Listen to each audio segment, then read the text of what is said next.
بسم الله الرحمن الرحيم نحمده ونصلي على رسوله الكريم قال رسول الله صلى الله عليه وسلم رب صائم ليس له من صيامه إلا الجوع ورب قائم ليس له من قيامه إلا السهر أو كما قال عليه الصلاة والسلام. So 2 days ago we began discussing and touching on the aspect of the importance of building the quality in our fast as well as the quality of our salah. In the first session that we began with, we spoke a little bit about the heart, the spiritual heart, and the importance of the health of the spiritual heart.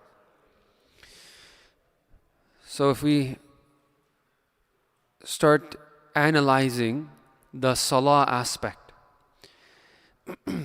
before we even begin to dwell into the salah, we've got to understand the role and the significance of the salah to the spiritual heart and the spiritual life. You see, Rasulullah sallallahu alayhi wasallam has given the example that مَثَلُ الَّذِي يَذْكُرُ رَبَّهُ وَالَّذِي لَا يَذْكُرُ مثل الحي والميت. The example of the one who remembers his Lord and the one who does not remember his Lord is like the example of the living and the dead. Another hadith, Rasulullah said that the heart that doesn't have any portion of the Quran is كَالْبَيْتِ الْخَرِبِ. It's like a desolate, it's like an abandoned house. So, the heart that is not connected to Allah subhanahu wa ta'ala, by its heedlessness, by its sin, by its separation from Allah, it continues to become hardened, it continues to become blackened, and it continues to deteriorate.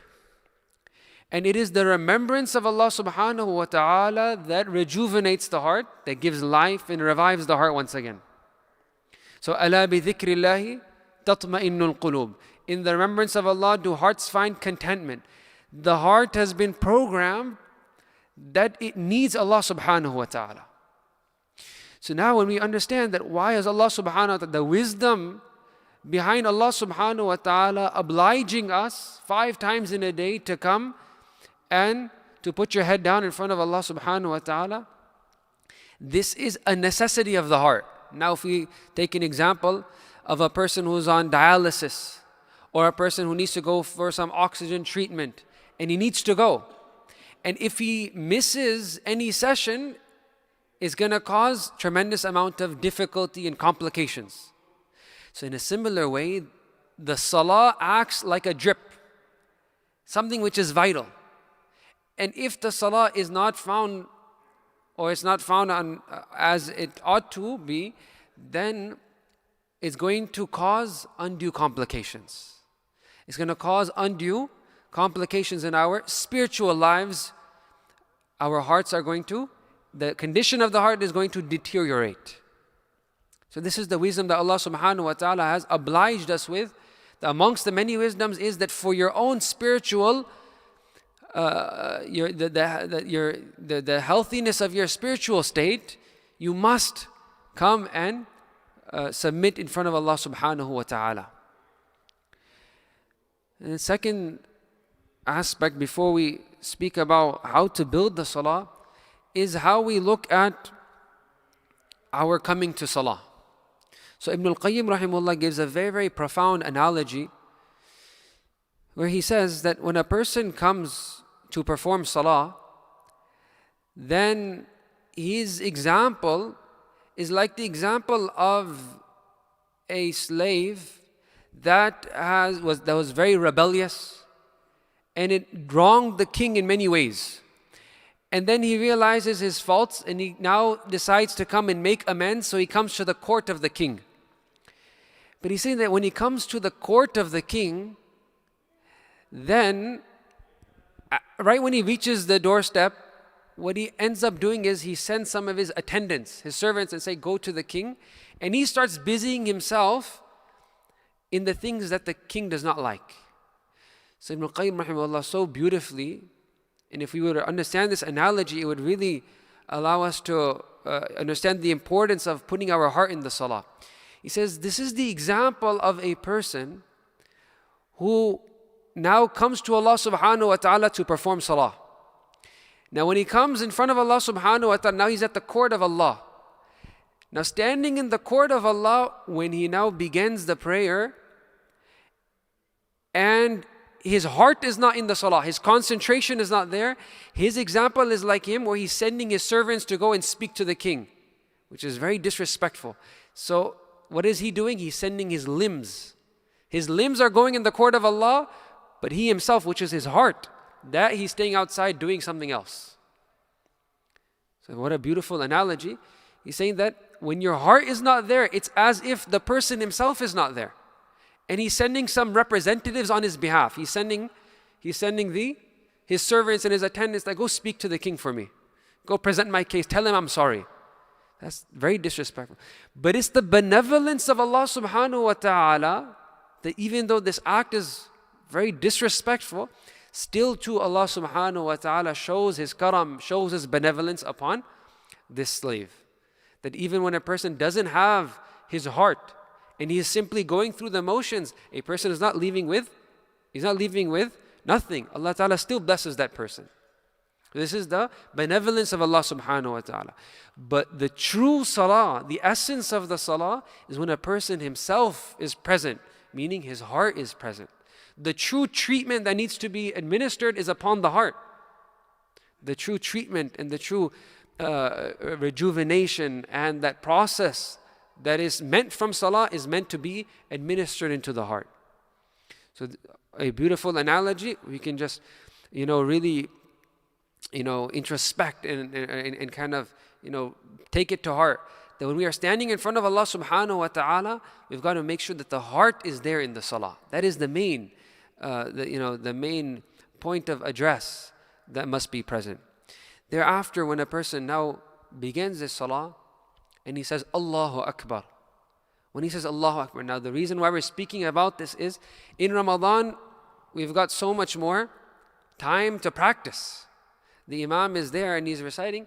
We are also, when we say Allahu Akbar behind the Imam, we try and think of these things and we reflect that how much of the quality of my salah is increasing. Right? So that by the end of Ramadan, I've left with an amazing new gift from Allah. I attain something that's so tangible. Every time I perform salah, it's a different world. It's a different experience. So when we say Allahu Akbar, Ibn al-Qayyim rahimahullah says that when a person says Allahu Akbar, and he says, the meaning of Allahu Akbar, Allah is the greatest. Right? Akbaru min kulli shay. Allah is greater than everything. So Allahu Akbar, where is the heart supposed to be? When he says Allahu Akbar, he says that when you say Allahu Akbar, the heart has got to acknowledge that Allah is greater than everything else. Therefore, the heart cannot be busy with anything else. So if a person has got, he's got a business on his mind, he's got his class on his mind, he's got his a test on his mind, he's got family, he's got whatever else. When he says Allahu Akbar, the heart has got to internalize that Allah is greater than everything. There is no one worthy of my attention over Allah subhanahu wa ta'ala. Now, if we understand, in terms of attention, sometimes you're on your phone and, you're speaking to somebody, but you're on your phone. So you're bodily present, but you're not giving him your attention. So that, it's a sign of disrespect. But it depends on who you're speaking to. You're speaking to, your child. Your child's talking to you and you're on your phone. It's not such a big deal. But imagine now, may Allah protect us all. Unfortunately, what is happening is, leave alone, people that demand your respect, even with our parents. This is becoming even more common, is that a child, doesn't matter of the age, even if the parents are very elderly, but still too, a person is not giving that attention that is due. Right? So that breaks the heart of especially of the elderly parents. It shows that, doesn't value. And how much is it going to take? 1 extra minute to give your attention? What is so demanding from your phone? Everything can be put on the side. You should give that full respect. So in a similar way, when a person says Allahu Akbar and his heart is not present, he's exactly doing the same thing. Where he's saying Allah, he's saying the words of Allah, Allah is the greatest, but his heart is not there. His heart is not acknowledging that Allah is greater than whatever thought he's had or whatever he's busying himself with. Now, in order to train oneself to make sure that when he says Allahu Akbar, he should be in that state of mind to put Allah Ta'ala on that pedestal of greatness over everything else. This is why the scholars say that a person should come early for salah. This is the wisdom for the sunnah salahs before the obligatory prayers, is so that the mind can already become programmed. It's like an example of a person who's coming running. And a person's running and you come and you stand, you're still going to be puffing. Similarly, when our minds are still racing and you say Allahu Akbar, the mind is still racing. So now to bring that connection is hard. So you have to take some time before the salah. So for example, in our Taraweeh salah, you see that before we begin, right, a person should, even if it's for a moment, person says, now I'm now going to enter into the court of the King of all kings. I'm going to now enter into the court of my greatest benefactor, the one who's blessed me with every single thing. A person, he prepares his mind before the salah. So now when he says Allahu Akbar, the heart is ready to say that Allah is greater than everything else. Nothing is worthy of my attention as much as Allah subhanahu wa ta'ala is worthy. So you say Allahu Akbar and then you begin. And now as you begin, you recite the thana, the istiftah, the dua. So according to different schools, the different du'as. But the dua that is read, سبحانك اللهم وبحمدك وتبارك اسمك وتعالى جدك ولا إله غيرك. We'll speak about this a little bit on detail. We can simply go over as a translation. Where we say Subhanaka Allahumma. So you see, when you say Allahumma, so this is an address where you're calling out to Allah. Like when you make a dua, say Allahumma, oh Allah. So same way when you're saying the thana, you're speaking to Allah. You're saying, oh Allah. The same way, any time a person is calling out to another, but if his attention is not there, then it's not appropriate that a person is calling somebody, but he's not even, I'm saying Zayd, I'm busy with something else. So are you calling me or not? Are you talking to me or not? So Subhanaka Allahumma. You're saying Subhanaka Allahumma, right? Glory be to you. All perfection is to you. Allahumma, oh Allah. Subhanaka Allahumma. Wa bihamdika, with your praises. Meaning all praises are for you. Wa bihamdika.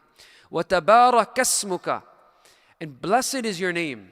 Wa tabarak asmuka. Tabaraka ismuka. Wa tabarak asmuka. Wa ta'ala jadduka. Right? Wa ta'ala jadduka is elevated high, is your majesty. Wa la ilaha ghayruka.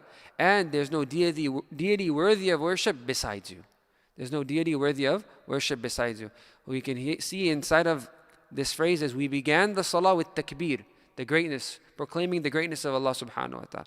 And then you begin the salah with the tasbih, right? The glorification of Allah, the establishing the perfection of Allah, as well as the praises of Allah, as well as the negation of everything besides Allah subhanahu wa ta'ala. So may Allah subhanahu wa ta'ala allow us all to understand and implement. Subhanallah bihamdihi.